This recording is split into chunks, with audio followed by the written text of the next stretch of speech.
মোবারক হিসাবে। আল্লাহ আমার রাহিমের দান পরিবারের মধ্যে দুনিয়াতে শুকরা করে দাও। আল্লাহ তার মা বাবা দান পূর্বপুরুষ যত দুনিয়া ছাড়িয়া গেছেন আল্লাহ তোমারে মাফ করে দাও। আল্লাহ আমরা রাজ্যের আল্লাহ আমার রাহিমের আল্লাহ ও মাহবুব দান পরিবার পরিজনদের আল্লাহ তুমি শান্তি দাও, সুস্থ দাও। আল্লাহ সবরে জামিনের তৌফিক দাও।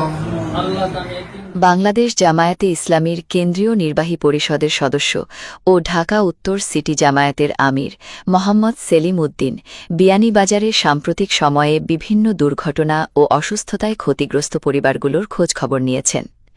বুধবার দিনব্যাপী স্থানীয় নেতাকর্মীদের সঙ্গে নিয়ে তিনি পৃথকভাবে নিহতদের স্বজন, অসুস্থ রোগী এবং এলাকার বিশিষ্টজনদের সঙ্গে সাক্ষাৎ করেন। সফরকালে তিনি সম্প্রতি রহস্যজনক দুর্ঘটনায় নিহত 2 যুবক রূপক ও ধনু মিয়ার পরিবারের সদস্যদের সঙ্গে সাক্ষাৎ করে গভীর সমবেদনা জানান। এ সময় তিনি ঘটনাগুলোর সুষ্ঠু তদন্তের মাধ্যমে প্রকৃত সত্য উদ্ঘাটন এবং ন্যায় বিচার নিশ্চিত করার প্রত্যাশা ব্যক্ত করেন। এছাড়া হৃদরোগে আক্রান্ত হয়ে মৃত্যুবরণকারী তরুণ ব্যবসায়ী ও জামায়াত নেতার পরিবারের সদস্যদের সঙ্গে দেখা করেন তিনি। মরহুমের আত্মার মাগফিরাত কামনা করে তার কবর জিয়ারত করেন এবং শোকসন্তপ্ত পরিবারের প্রতি সমবেদনা জানান। 30 বছর বয়সী তিনি দুনিয়া থেকে চলে গেছেন। আর দুটো মাসুম বাচ্চা, আল্লাহর কাছে দোয়া করি আল্লাহ যেন দুটো বাচ্চা হেফাজতকারী তিনি নিজেই যেন হয়। আমিন। এবং বাপ থাকলে বাচ্চাদের জন্য আদর যত্ন হতো, যে টেক কেয়ার হতো, আল্লাহ যেন তার নিজস্ব ব্যবস্থাপনায় তার চেয়ে বেশি করে। আল্লাহ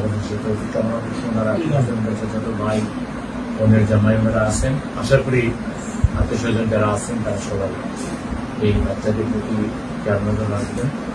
আমরা ইনশাল্লাহ আমাদের সাথে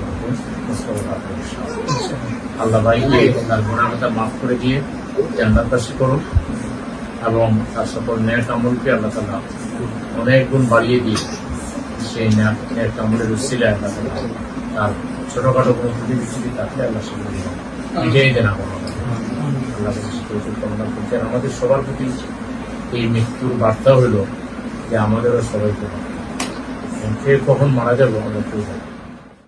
সেলিম উদ্দিন বিয়ানীবাজারের বিভিন্ন অসুস্থ রোগীর খোঁজখবর নেন এবং তাদের দ্রুত সুস্থতা কামনা করেন। পাশাপাশি এলাকার গণ্যমান্য ব্যক্তি ও বিশিষ্টজনদের সঙ্গে সৌজন্য সাক্ষাৎ করেন।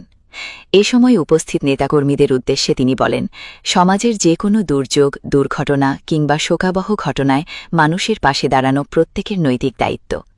তিনি নিহতদের পরিবারের প্রতি সহযোগিতা অব্যাহত রাখার আহ্বান জানান এবং সকলের জন্য দোয়া কামনা করেন।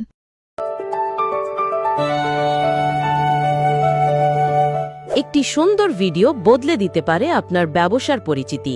ড্রোন ক্যামেরায় ব্যবসা প্রতিষ্ঠান, বাড়ি, জমি ও বিভিন্ন প্রকল্পের আকর্ষণীয় ভিডিও নির্মাণ এবং নিউজ কভারেজে কাজ করছে পালস টিভি। যোগাযোগ করুন 01874 777 958। Pulse TV. আপনার সাফল্যের গল্প পৌঁছে যাবে সবার কাছে।